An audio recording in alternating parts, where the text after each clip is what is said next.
Good day mga commander, welcome back po muli sa ating channel. Ayan, magandang araw po sa inyong lahat mga commander. Nandito pa rin po tayo ngayon sa San Carlos City, Negros Occidental po. At as requested po mga commander sa ating masugid na taga-subaybay na ating channel na si Romel Brosi, no? Taga San Carlos City po siya mga commander. At siya po ay taga Don Juan subdivision ng barangay to po, no, dito sa San Carlos City. So sa ngayon mga commander, nandito po tayo ngayon sa may crossing ng highway, City Mall at ng McDonald's po. So tatawid tayo dito, approaching po tayo ng Byron tapos Don Juan po mga bossing. So tara bossing, samahan nyo ako, baybayin natin at pasyalan natin ang Don Juan ng barangay to. Let's go!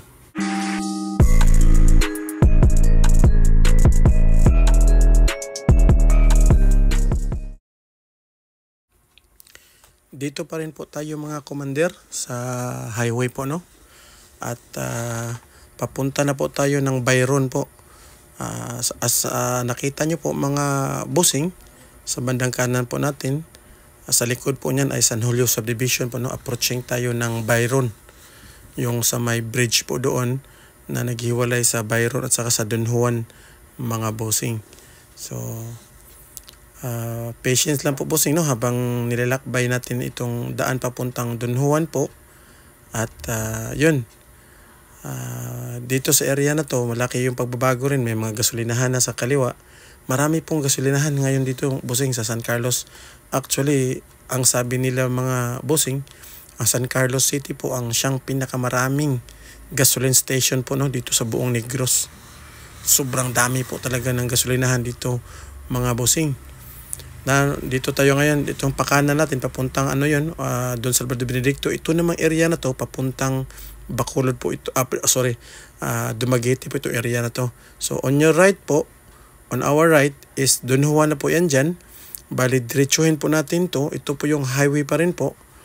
At kung mapansin nyo po, so, sa mga matagal na hindi nakauwi sa lugar na to, ang laki po ng pagbabago mga bossing, no? Ang dami na po mga establishmento at saka may gasolinahan din dito sa unan sa bandang left. Tapos merong Triumph Hardware po yon. Meron din pong sa unahan yung Rossi, no? Rossi Motor Shop, parang parang display center ng mga multi-cabs. Ayan po yung gasolinahan. Tapos Triumph po yung sa gilid yan. Hardware po yan. Papasok na konti. Tapos una-unahan po na konti. Mga mga Rosco yung yan. Yung sa kaliwa. Mga multicam po. Tapos part pa rin to ng Don Juan. I guess itong right side na to, barangay to pa rin yan. Pero itong sa kaliwa natin is part na po yan ng barangay 5 mga bossing. No, meron na rin ditong City Homes, yung parang subdivision po, papunta po yan ng Bonifacio, yung sa kaliwa. Barangay 5 na po yan dyan. Nasa kanan, barangay to pa rin yan, part pa rin po din ng Don Juan yan. Tapos dito, may bagong City Hardware po, napakalaking hardware po ito dito sa San Carlos City ngayon mga bossing. Yan. Ikot lang tayo dito, pasok tayo dito mga bossing, ipasok kayo dito tapos mag-u-turn tayo, pabalik ulit, punta tayo ng Don Juan Subdivision mga bossing. Bali, pinasyal ko lang kayo dito na ito po ay part pa rin po ng barangay to, no? At I think po ito ay part rin po ng Don Juan mga bossing. Pag diretsuhin natin yan, papuntang San Jose yan. Yan. So, ikotan tayo dito, u-turn tayo, balik tayo ulit doon sa Don Juan mismo sa subdivision. Ikot ko kayo doon mga bossing, lalong-lalo na sa request ni Romel Brosi. So hindi ko lang isa-isahin yung Don Juan talaga na street. Bali, ipapasok lang tayo doon. Pakita ko lang sa inyo yung doon, yung bagong barangay hall ng Don Juan, no? Ng barangay 2. So now, pabalik tayo. On your right, City Homes po yan. Subdivision po yan dyan. Sa unahan niya ng konti. On the right, papunta po yung Bonifacio. Tinatawag na Campo 7. Pero barangay 5 na po yan dyan mga bossing. Sa kaliwa natin, part pa rin yan ng barangay 2 dyan.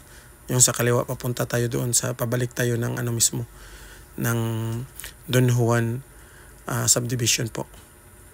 Ayan po mga bossing, sa matagal nang hindi nakauwi dito sa San Carlos City, no? Ang laki po ng pagbabago. May marami na pong establishmento dito sa San Carlos City po. At ang population po ay dumoble siguro. Ayan. So, ito na po, bandang unahan, papuntang Don Juan Subdivision, pakaliwa po.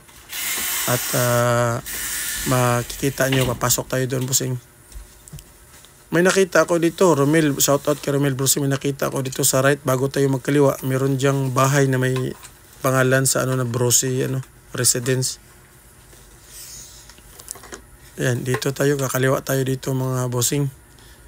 At Don Juan Subdivision na po to dito, papasok po tayo na Don Juan Subdivision, Ayan. Ayan po mga bossing.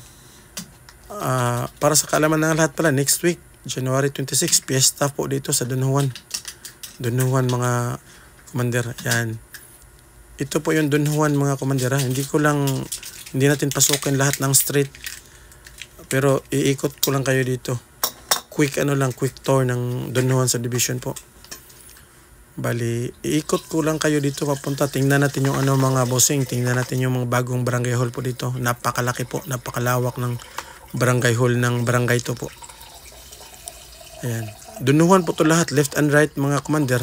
Don Juan Subdivision po to mga commander, mga bossing. Ayan. Maski diretsyon pa natin yan, Don Juan pa rin yan doon. Tapos dito, ikot ko lang kayo, balikan natin yung barangay hall. Don Juan pa rin po to. Don Juan part pa rin po to ng Don Juan Subdivision mga bossing. Ayan, bali dito ko kayo dinaan kasi ikutin natin yung barangay hall ng barangay to na nandito sa Don Juan mismo.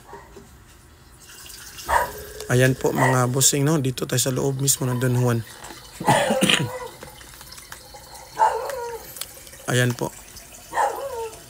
So marami na rin po ditong mga pagbabago mga commander, may tubigan na rin dito, water refilling station po.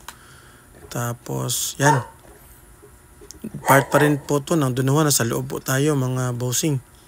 Tapos dyan sa unahan, kakaliwa tayo dito. Yan, yung sa kanan natin mga bossing, part po yan ng barangay hall dito sa barangay to, sa loob mismo ng Don Juan. Ayan, sa right po yan ang barangay hall dito mga bossing. Yan. Ayan po, ang lawak, napakalaki po. Ito po yung pinaka-main entrance nila. Mayroon pong basketballan dyan. Yan.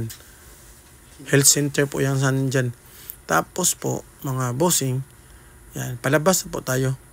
Tapos, kaliwa tayo dyan. Punta tayo doon sa pinakadulo ng last street ng Don Juan. Doon tayo mag-i-exit mga commander. Yan, pa-exit na po tayo mga commander, So, salamat sa request mo, Romel Bruce. I hope na nakita mo yung Don Juan ngayon kung hindi ka pa nakauwi. So ito po yung Don Juan ngayon, Romel Bruce. Yan, sa mga gustong magpa-flex sa kanilang lugar, sa mga OFW na matagal na hindi nakauwi.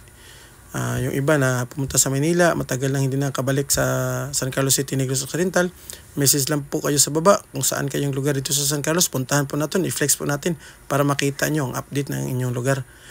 Dito na lang po mga bossing. Maraming salamat po sa inyong panonood. Hanggang sa muli. See you on the next one. Bye-bye!